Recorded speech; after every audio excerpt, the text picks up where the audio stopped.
In a dystopian 1980s-inspired world, time travel is strictly forbidden by the totalitarian regime. A group of rebels operates a clandestine time travel device hidden in an underground bunker. The machine, cobbled together from salvaged analog tech and futuristic components, hums with unstable energy. According to declassified documents, such devices consume massive amounts of electricity, often causing localized blackouts that draw government attention. The rebels know each jump risks discovery. During a routine jump, traveler Maria Gonzalez vanishes mid-transit, leaving only a smoldering leather glove on the machine's platform. Historical archives show this matches 73% of time travel incidents recorded by the regime, where subjects either disappear or return physically altered. The rebels' CRT monitor displays static interference patterns, later identified in leaked studies as temporal radiation signatures. This event marks the first visible crack in their operation. Agent Carol Von Drack of the Temporal Integrity Bureau arrives in the sector, tracking unauthorized energy spikes. Declassified training manuals reveal agents use holographic projectors to map time disturbances with 89% accuracy. His trench coat, standard issue for TIB officers, conceals a neural disruptor capable of erasing short-term memories. Rain-slicked streets reflect propaganda billboards warning time crimes equals erasure, as he pieces together the rebels' location. Surviving travelers report conflicting memories. Rebel leader Jax recalls a sister who never existed, while technician Lean insists their childhood home had blue shutters. Historical records show they were always red.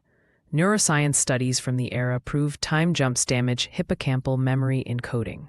Overlapping holographic projections show these ghost memories simultaneously, a phenomenon the regime later weaponized in its infamous Schrödinger interrogations. Rebel courier Eric defects after discovering his own name in future erasure records. He exchanges jump coordinates for immunity, using a vintage data cassette, the only medium immune to temporal data corruption. Surveillance footage recovered in 2023 shows the handoff occurring at 3:17 a.m. near the old clock tower.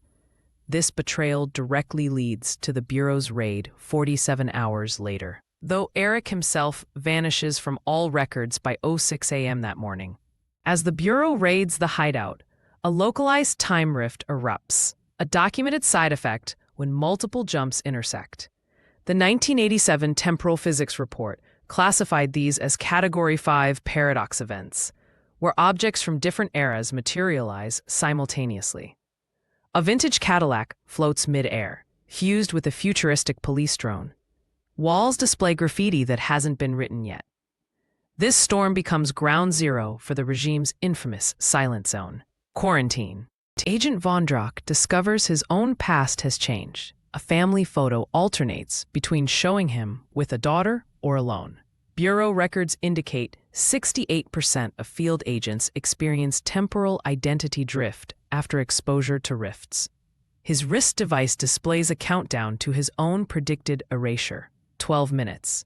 This mirrors the infamous Case 23 logs, where agents became unstuck from time entirely. With the hideout collapsing, remaining rebels attempt a desperate final jump. Machine readings spike to 187% capacity, far beyond safety thresholds documented in stolen blueprints. The core containment chamber cracks, releasing temporal radiation, later linked to cancer clusters in the area. Eyewitness accounts describe screams pitch-shifting across decades before cutting off abruptly. This event creates the region's first permanent time loop. Post-event analysis shows rebels vanishing from records in reverse chronological order. First, recent photos fading, then childhood records disappearing. This matches the regime's backwards erasure protocol declassified in 2002. A surviving bulletin board displays wanted posters that now show blank faces. The Bureau's own records paradoxically begin deleting themselves, suggesting the rift's effects are timeline-wide. Only oral histories preserve their names. Years later, the abandoned bunker is discovered by urban explorers. The machine sits dormant, its last power cell emitting 0.3 Hz pulses, a frequency later linked to chronal ghosts. Dust covers manuals detailing 217 attempted jumps. Most chilling is the intact logbook's final entry. If reading this, we succeeded elsewhere. This matches 14 other sites worldwide, suggesting the rebels' plan was far larger than documented.